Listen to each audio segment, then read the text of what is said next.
In detail, to better facilitate budget allocations to ministries, a financial consultation was held on Thursday with government ministers, permanent secretaries, department heads, and other senior officials to have a better understanding of their financial requirements. Sherilyn Visa has more. Prime Minister Dr. The Honorable Baldwin Spencer explains the purpose of the exercise. This is a start because it gives every ministry at the ministerial level, the minister himself or herself, and leading public servants to examine what has transpired in the past, the weaknesses, the strengths, and so on, so that we may be able to better manage our budgeting exercise. Everybody is meeting in a room, explaining what their objectives are, their understanding of what has been happening in their respective ministries, the strengths and weaknesses, the concerns, the fact that everybody would wish to ensure that more monies are made available because certain things could not be done because of the lack of funds. And some of the reasons why you have certain situations developing in various ministries, and what can we do to plug that loophole. Since each ministry has quite a lot of responsibilities to perform, especially with a lack of resources, prioritizing is paramount. So we have to prioritize. We have to determine where the focus is going to be in any given budgetary cycle. Is it the Ministry of Tourism? Is it the Ministry of Education? Is it the Ministry of Agriculture? And what should be our priorities in any given budget cycle? How best to prioritize?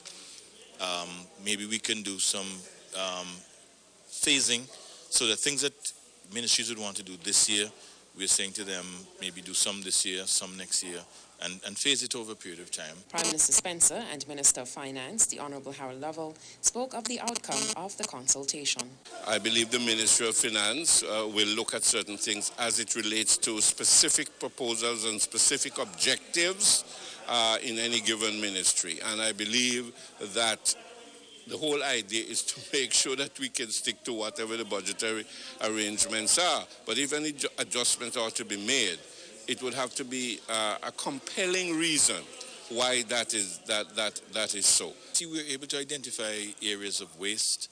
We're able to identify areas where we may be able to increase revenues for the government in different ministries. There's some charges and fees that have not been adjusted for 20 years, in some cases 30 years, that we need to look at. Lovell highlights the way forward in order for the consultations to be more effective.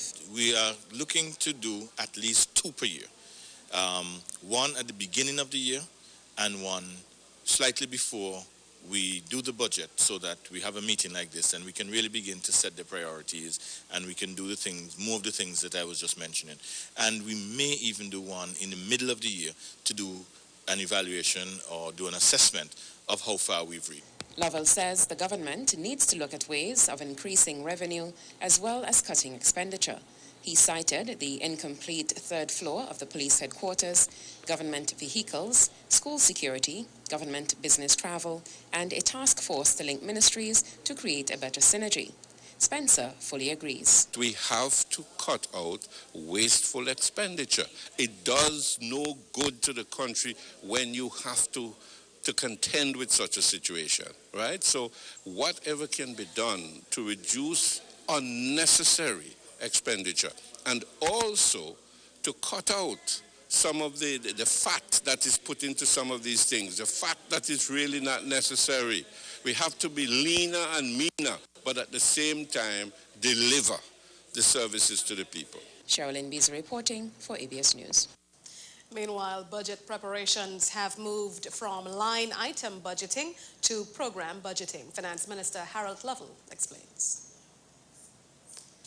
Line item budgeting to program budgeting. Now, line item budgeting is a procedure whereby ministries would say, last year we got $12, this year we need $14.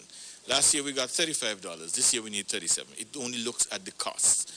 It doesn't measure the costs against the output. It doesn't include the efficiency and the effectiveness of what you're doing.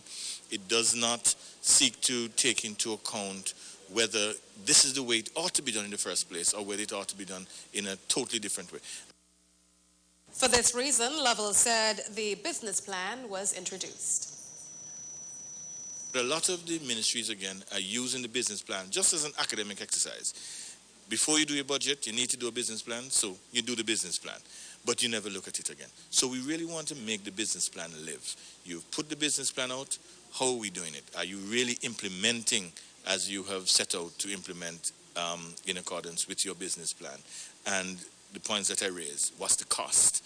Are you doing it in the most efficient way, in the most effective way? So it's a work in progress. Finance Minister Harold Lovell.